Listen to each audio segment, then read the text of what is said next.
Здравствуйте, меня зовут Вячеслав Зиновьев. Мы продолжаем выкладывать в Петергофе камин. Сегодня 18 июля 2020 года.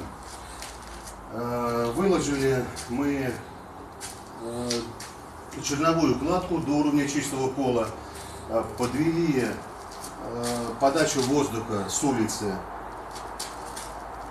через правую часть камина к зольной части.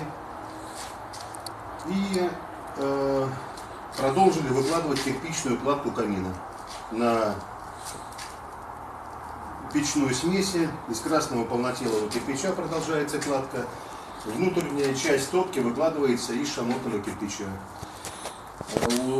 Подрезали кирпичи